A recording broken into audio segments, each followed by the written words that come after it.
അതിൽ 10 ലക്ഷം എൻ്റെ ഇരിക്കട്ടെ. അവനൊരു പെരുങ്കള്ളനാക്കി ഇവിടുന്ന് പറഞ്ഞു വിടുന്നതിലാ എനിക്ക് സന്തോഷം.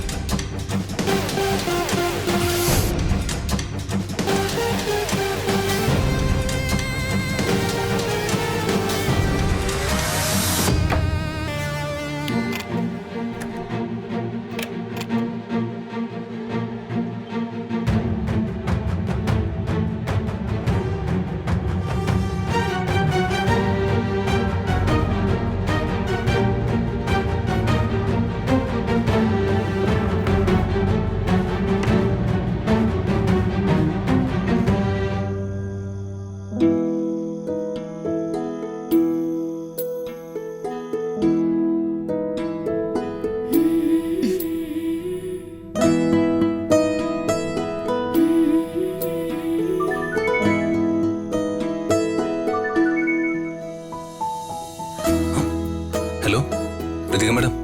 രാജു ഉറങ്ങിയില്ലല്ലേ? ഉറങ്ങിയില്ല മാഡം. ഞാനും ഉറങ്ങിയില്ല. ഞാൻ വിളിച്ചത് രാജുന് ഡിസ്റ്റർബ് ആയോ? ഇല്ല മാഡം. വിളിച്ചത് ഒരു താങ്ക്സ് പറയാനാ. താങ്ക്സ് പറയാനോ? അതെ,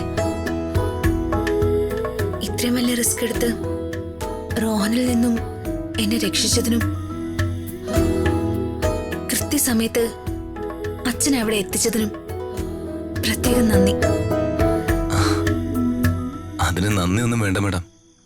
ഞാൻ എന്റെ കടമയല്ലേ ചെയ്ത. കടമയോ? അതിന് രാജുന് എന്നോട് പ്രത്യേകിച്ച് കടപ്പാടൊന്നും ഇല്ലല്ലോ.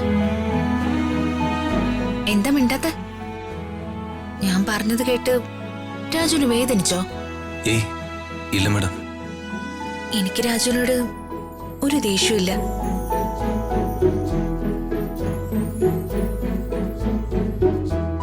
ഞാൻ കല്യാണക്കാര്യം പറഞ്ഞപ്പോ രാജുവിന്റെ മറുപടി ആദ്യം എന്നെ വിഷമിപ്പിച്ചു. പിന്നെ ഞാൻ ആലോചിച്ചപ്പോ രാജുവിനെ എന്തിനെ കുറ്റപ്പെടുത്തുന്നതെന്ന് തോന്നി. രാജുവിന്റെ മനസ്സ് എനിക്ക് മനസ്സിലാവും.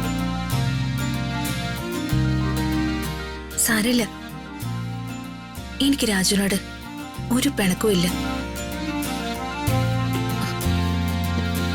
എന്നാ കോള് കട്ട് ചെയ്യട്ടെ? മാഡം ഒരു മിനിറ്റ്. ഞാൻ മാഡത്തിനോട് ദേഷ്യപ്പെട്ട് സംസാരിച്ചു. അതിന് എനിക്ക് കുറ്റബോധവും സങ്കടമുണ്ട്. Sorry madam. സാരമില്ല രാജു, ഇപ്പോ എന്റെ സങ്കടമൊക്കെ മാറി. ഞാൻ ഫോൺ വെച്ചോട്ടെ? Good night madam. ഒരു ഗുഡ് നൈറ്റ് പറഞ്ഞല്ലോ. ഒന്നുകൂടി കിടക്കട്ടെ? ശരി.